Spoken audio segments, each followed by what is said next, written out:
Pearlin Jean of Allanbank by Elliott Case 7. Pearlin Jean of Allanbank. Few ghosts have obtained more notoriety than Pearlin Jean, the phantasm which for many years haunted Allanbank, a seat of the Stuarts. The popular theory as to the identity of the apparition is as follows. Mr. Stuart, afterwards created first Baronet of Allanbank, when on a tour in France, met a young and beautiful French sister of charity of the name of Jean, whom he induced to leave her convent. Tiring of her at length, Mr. Stuart brutally left her, and, returning abruptly to Scotland, became engaged to be married to a lady of his own nationality and position in life. But Jean was determined he should not escape her so easily.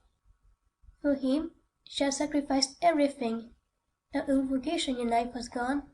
She had no home, no honor, nothing. So she resolved to leave no stone unturned to discover his whereabouts. At last, her perseverance was rewarded, and, fortune favoring her, she arrived without mishap at Allanbank. The truth was then revealed to her. Her cruel and faithless lover was about to be wedded to another. But despair gave her energy, and, burning with indignation, she hastened to his house to upbraid him.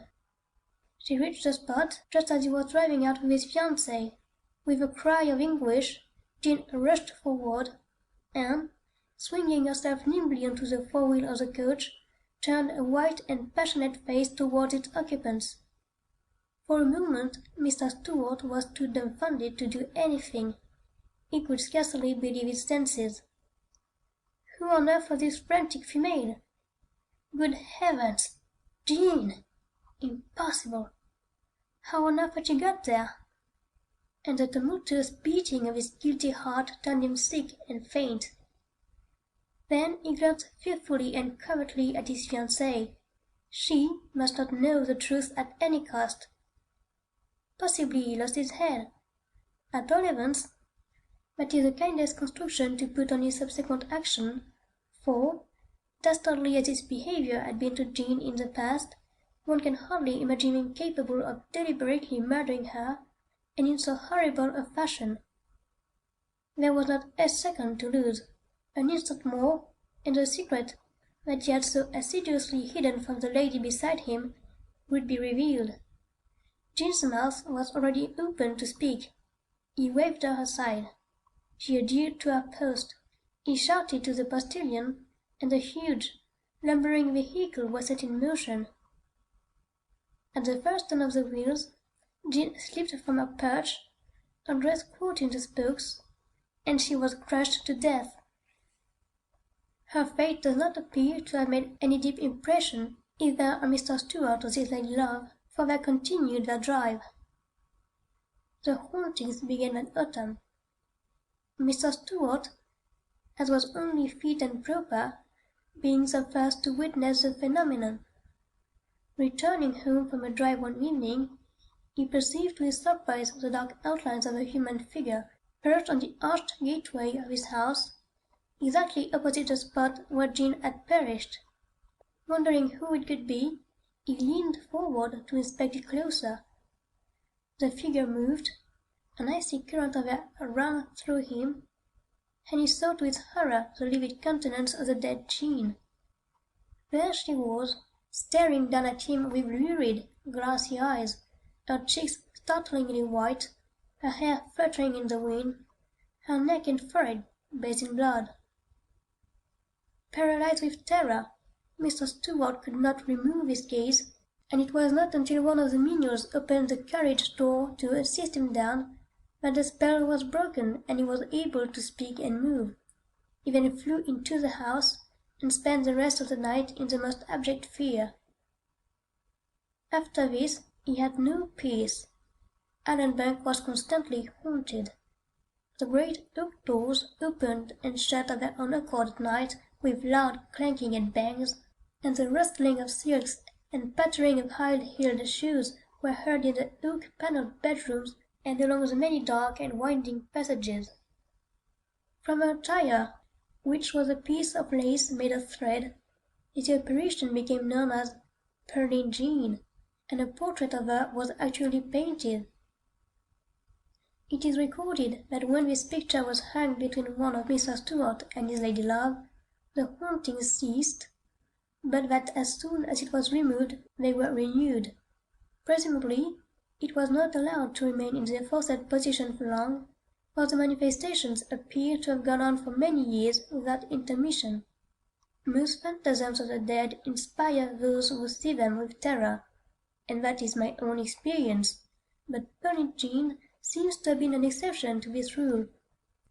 Her housekeeper, called Betty Norrie, who lived for many years at Allanbank, declared that other people besides herself had so frequently seen Jean that they had grown quite accustomed to her, and were, consequently, no more alarmed at her appearance than they were by her noises. Another servant at the house, of the name of Jenny Packader, used constantly to hear Jean, but could never see her, though her husband did. The latter, when courting Jenny, received a rare scare, which suggests to me that Jean, in spite of a tragic ending, may not have been without a spice of humour. Thomas, for that was the swain's name, made an assignation one night to meet Jenny in the orchard at Allanbank. It was only when he arrived at the trysting place, for Thomas, like all true lovers, was ever rather more than punctual, and he fully contemplated a long ways. Judge, then, of his astonishment when he perceived in the moonlight what he took to be the well-known and adored figure of his lady love.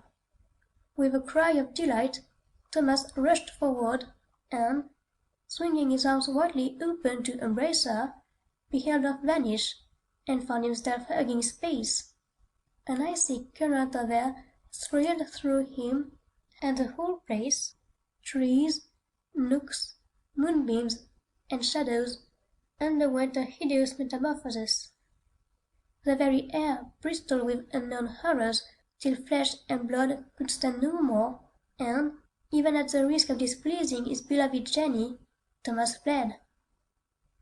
Some few minutes later, at the appointed hour, Jenny arrived on the scene, and no one was there.